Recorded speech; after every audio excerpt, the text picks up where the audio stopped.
मैं एक मिस्री हूँ। प्रिय विश्वासियों, आज के हिंदी बाइबल संदेश में आपका हार्दिक अभिवादन है। हमारा आज का संदेश शमूएल की पहली पुस्तक उसके अध्याय 30 की आयत 11 से 16 पर आधारित है। इस पर चर्चा करने से पहले आए हम इसे पढ़ें। उनको एक मिस्री पुरुष मैदान में मिला। उन्होंने उसे दाऊद के पास ले जाकर रोटी दी और उसने उसे खाया। तब उसे पानी पिलाया। फिर उन्होंने उसको अंजीर की टिकिया का एक टुकड़ा और 2 गुच्छे किशमिश दिए, और जब उसने खाया तब उसके जी में जी आया। उसने 3 दिन और 3 रात से ना तो रोटी खाई थी और ना पानी पिया था। तब दाऊद ने उससे पूछा, तू किसका जन है और कहाँ का है? उसने कहा, मैं तो मिस्री जवान और एक अमालेकी मनुष्य का दास हूँ, और 3 दिन हुए कि मैं बीमार पड़ा और मेरा स्वामी मुझे छोड़ गया। हम लोगों ने करेतियों की दक्षिण दिशा में और यहूदा के देश में और कालेब की दक्षिण दिशा में चढ़ाई की और सिकलग को आग लगाकर फूंक दिया था। दाऊद ने उससे पूछा, क्या तू मुझे उस दल के पास पहुंचा देगा? उसने कहा, मुझसे परमेश्वर की यह शपथ खा कि तू मुझे ना तो प्राण से मारेगा और ना मेरे स्वामी के हाथ कर देगा, तब मैं तुझे उस दल के पास पहुंचा दूंगा। जब उसने उसे पहुंचाया तब देखने में आया कि वे सब भूमि पर छिटके हुए खाते पीते और उस बड़ी लूट के कारण जो वो पलिश्तियों के देश और यहूदा देश से लाए थे नाच रहे हैं। बाइबल में यह अध्याय राजा दाऊद के विषय में अपना महत्व रखता है, परंतु हमारा आज का संदेश उसके साथ साथ उस मिस्री जवान पर केंद्रित है जो दाऊद के संपर्क में आता है। अध्याय 29 में हम पढ़ते हैं कि युद्ध के समय दाऊद आकीश के साथ जाना चाहता था, लेकिन पलिश्ती सरदार उससे प्रसन्न न थे और उसे साथ लेकर नहीं जाना चाहते थे। आकीश के समझाने के पश्चात उसे वापस जाना पड़ा। अध्याय 30 के शुरू में हम देखते हैं कि जब वह सिकलग पहुंचा तब उन्होंने क्या देखा कि अमालेकियों ने दक्षिण देश और सिकलग पर चढ़ाई की और सिकलग को फूंक दिया। जाते जाते अमालेकी स्त्रियां और बेटे बेटियां बंदी बनाकर ले गए। ऐसे कठिन हालात में दाऊद परमेश्वर से पूछता है और उसके कहे अनुसार अमालेकियों का पीछा करता है। रास्ते में उनको एक मिस्री पुरुष मैदान में मिला। उन्होंने उसे दाऊद के पास ले जाकर उसे खाने के लिए कुछ चीजें दी। तब उसके जी में जी आया। वचन बतलाता है कि उसने 3 दिन और 3 रात से ना तो रोटी खाई थी और ना पानी पिया था। दाऊद के साथियों ने यह बात दाऊद की संगति में रहकर सीखी कि इस तरह के लोगों से ऐसे हालातों में कैसे पेश आया जाए। दाऊद भी एक चरवाहा था और उसकी यह सिखलाई परमेश्वर के लोगों को संभालने में दिखाई देती है। जिन विश्वासियों को चरवाहे की सेवा के लिए बुलाया गया है, उन्हें प्रधान रखवाले अर्थात प्रभु यीशु की संगति में रहना और उससे सीखना चाहिए कि भेड़ों के साथ कैसे पेश आना है, बात चाहे भटकी हुई भेड़ की हो या फिर प्रभु जी के झुंड की भेड़ हो। दाऊद के द्वारा पूछे सवालों के जवाब में वह जन जो अपना परिचय देता है उसमें 3 बातों का जिक्र करता है। पहली बात, मैं तो मिस्री जवान हूँ। मिस्र बाइबल में इस संसार का रूपक है जिसमें परमेश्वर के लिए कोई जगह नहीं। बाइबल कहती है, क्योंकि जो कुछ इस संसार में है अर्थात शरीर की अभिलाषा और आंखों की अभिलाषा और जीविका का घमंड, वह पिता की ओर से नहीं परंतु संसार ही की ओर से है। दूसरी बात, मैं एक अमालेकी मनुष्य का दास हूँ। जब हम इन अमालेकियों की पृष्ठभूमि के बारे में वचन में देखते हैं तो इनके एक संबंध का जिक्र एसाव से उसकी वंशावली में पाया जाता है। यह वही एसाव है जिसने शरीर की भूख मिटाने के लिए एक बार के भोजन के बदले अपने पहलौठे होने का पद बेच डाला। इस रीति से पहली और दूसरी बात से यह निष्कर्ष निकलता है कि यह मिस्री रूपक के तौर पर हर उस जन की तस्वीर है जो संसारिक होने के साथ साथ शरीर की लालसाओं में दिन बिताता और मन की इच्छाएं पूरी करता है। इन सब के पीछे इस संसार का ईश्वर शैतान, जो संसार की प्रणाली और शरीर अर्थात पुराने स्वभाव को इस्तेमाल करता है कि मनुष्य पाप के दासत्व में फंसा रहे। तीसरी बात, 3 दिन हुए कि मैं बीमार पड़ा और मेरा स्वामी मुझे छोड़ गया। तीनों बातें मिलकर एक ऐसी तस्वीर पेश करती हैं जो हर एक ना बचे हुए की कहानी है। यूं कह लीजिए कि मसीह में आने से पहले हम सब की तस्वीर है। वह बात अलग है कि किसी की तस्वीर में रंग ज्यादा थे, किसी में कम। बिना खाए पिए 3 दिन से यूं ही बीमार सा अधमरा सा पड़ा हुआ, क्या उन दिनों की ओर इशारा नहीं करता जब हम अपराधों और पापों के कारण मरे हुए थे? हम दुनिया की, अपनी जिंदगी की कई बातों के प्रति जागरूक थे, परंतु परमेश्वर की नज़र में हम क्या हैं इस विषय के प्रति पूरी तरह बेखबर थे। जीवन शैली कैसी भी रही हो, हम सब पाप के हाथ बिके हुए उसके दासत्व में जी रहे थे। परंतु कुछ इस जीवन में इतना आगे निकल गए, उनके लिए उम्मीद न बची तो मालिक ने भी छोड़ दिया। आज इस संसार में ऐसे लोगों की कमी नहीं। कई बार ऐसे ही कुछ लोगों के लिए हमें यह भी सुनने को मिलता है कि इसका कुछ नहीं हो सकता। बंदी सब थे, चाहे अमालेकियों द्वारा बंदी बना के ले जाए गए या फिर इस मिस्री की तरह नकारा समझकर छोड़ दिए गए। शैतान लोगों के साथ ऐसा ही बर्ताव करता है जिसका मुख्य मकसद उन्हें परमेश्वर से दूर रखना है। उड़ाऊ पुत्र के पास जब सब कुछ था तो संसार के पास उसके लिए बहुत कुछ था, परंतु जब वह सब कुछ खर्च कर चुका तब संसार के पास उसके लिए कुछ भी ना था सिवाय उन फलियों के जिन्हें सूअर खाते थे। जैसे दाऊद के संगी इस मिस्री को दाऊद के पास लाए, उसी तरह परमेश्वर के अनुग्रह के कारण हमारे साथ भी हुआ, जिसका बयां पहला पत्रस उसके 2 अध्याय में किया गया है।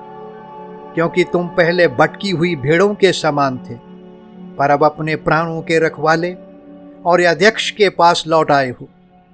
परमेश्वर जो दया का धनी है, उसने प्रभु यीशु और क्रूस पर किए उसके कार्य की वजह से हम पर कृपा दृष्टि की, जिसके चलते हमें नया जीवन मिला, हमारी जान में जान आई। दाऊद के द्वारा उसे सवाल करने के पश्चात वह अपने किए कामों का पूरी ईमानदारी के साथ इकरार करता है। दाऊद के द्वारा दिखाई उद्धारता ने उसके मन में क्षमा की उम्मीद जगाई। दाऊद फिर से उसे एक सवाल करता है, क्या तू मुझे उस दल के पास पहुंचा देगा? इसके उत्तर में वह दाऊद से 2 वादों की पूर्ति चाहता है। पहला वादा जिसकी पूर्ति वह चाहता था कि दाऊद उसे प्राण से न मारे। पहला वादा उसने इसलिए मांगा क्योंकि वह दाऊद को अच्छी रीति से नहीं जानता था। एक जन को प्रभु यीशु पर शक करने की ज़रूरत नहीं, क्योंकि उसने कहा, मैं जगत को दोषी ठहराने के लिए नहीं, परंतु जगत का उद्धार करने के लिए आया हूँ। बहुत बार ऐसा भी होता है कि बच जाने के पश्चात भी कई विश्वासी परमेश्वर पर, उसके वचन पर शक करते रहते हैं। उदाहरण के रूप में मिस्र से निकाले गए इजरायली लोग परमेश्वर पर, उसके वादे पर शक करते रहे।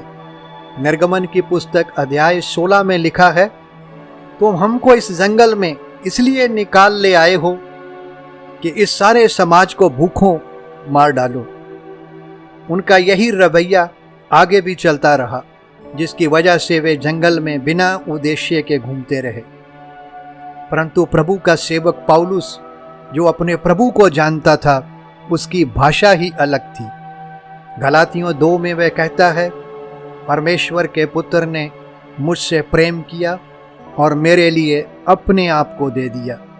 वह फिर से कहता है, क्योंकि मैं उसे जिस पर मैंने विश्वास किया है जानता हूँ और मुझे निश्चय है कि वह मेरी धरोहर की उस दिन तक रखवाली कर सकता है। दूसरा वादा जिसकी पूर्ति वह चाहता था कि दाऊद उसे उसके पुराने स्वामी के हाथ न करे। जैसा कि हमने पहले देखा कि मसीह में आने से पहले एक जन की जीवन शैली कैसी भी हो, मूलभूत रूप में वह होता पाप का ही दास है। प्रभु यीशु ने कहा कि जो कोई पाप करता है वह पाप का दास है।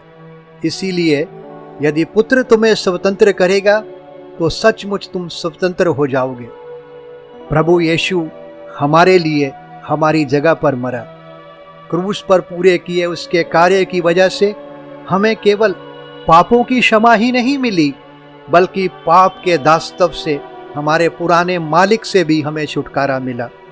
रोमियों की पत्री अध्याय 6 से 8 में इसी पाप से जो जड़ के रूप में हमारे अंदर बसा हुआ है, छुटकारे की बात की गई है। मिस्री की जान में जान आने से उसे एहसास हो गया होगा कि मैं अच्छे लोगों के बीच में हूँ, परंतु साथ ही यह भी पता चल गया होगा मैं उसी दाऊद की उपस्थिति में हूँ जिसके विरोध में मैंने सब कुछ किया। इसी तरह हम शाऊल के जीवन में देखते हैं, जो बाद में पौलुस कहलाया। वह भी प्रभु यीशु के विरोध में काम कर रहा था, उसके लोगों को सता रहा था। इस अध्याय की 16 आयत बतलाती है कि उस मिस्री ने दाऊद को वहां पहुंचाया, अर्थात अमालेकियों के पास पहुंचाया। वचन में यह छोटा सा वाक्य ही काफी है कि जो मिस्री अमालेकी का दास था, अब वह राजा दाऊद का सेवक है। शाऊल के जीवन में भी ऐसा ही हुआ कि दमिश्क को जाते हुए रास्ते में प्रभु यीशु से एक अद्भुत रीति से मुलाकात हुई तो उसका जीवन बदल गया। प्रभु यीशु से उसकी इस यादगार मुलाकात में उसके पहले शब्द थे, हे प्रभु तू कौन है। इस मुलाकात में उसने प्रभु यीशु को अपना प्रभु अर्थात मालिक माना और बाकी का सारा जीवन उसके दास के रूप में बिताया। वर्तमान समय में यह सब हमारे लिए, हमारे जीवन में भी होना चाहिए। बाइबल कहती है, और वह इस निमित्त सबके लिए मरा कि जो जीवित हैं वे आगे को अपने लिए ना जिएं, परंतु उसके लिए जो उनके लिए मरा और फिर जी उठा। ज़रूरत है हमें अपने जीवन पर गौर करने की कि हम किसके लिए जी रहे हैं। कहीं इजरायली लोगों की तरह अविश्वास के साथ तो नहीं जी रहे, कहीं हम अपने लिए या फिर अपने हितों के लिए तो नहीं जी रहे। हमें प्रेरित पौलुस के जीवन से सीख लेते हुए प्रभु यीशु और उसके हितों के लिए जीना चाहिए। उस मिस्री की वजह से दाऊद अमालेकियों तक पहुंचा। वे सब भूमि पर छिटके हुए खाते पीते और उस बड़ी लूट के कारण जो वो फलिस्तियों के देश और यहूदा देश से लाए थे नाच रहे हैं।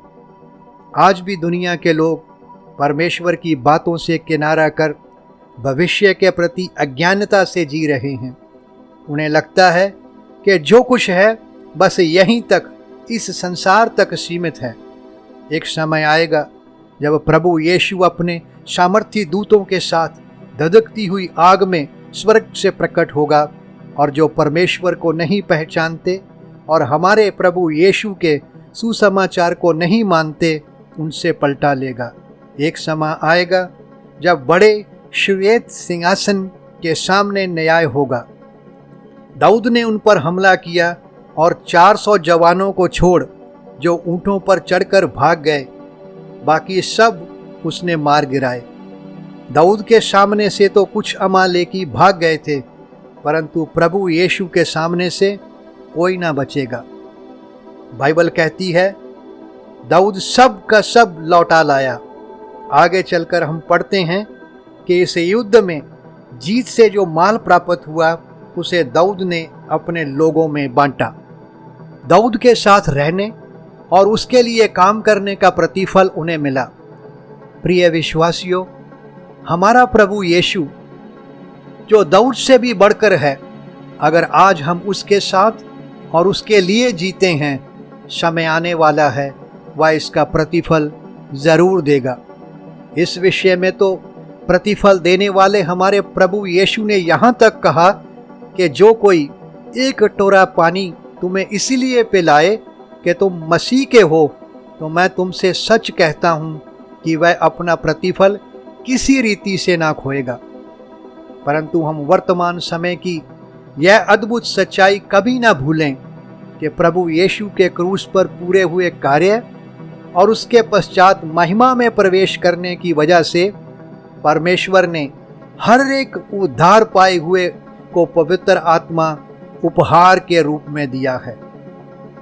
हमारा आज का बाइबल संदेश हमारे मसीह में आने से पहले के जीवन पर और वर्तमान मसीही जीवन पर रोशनी डालता है।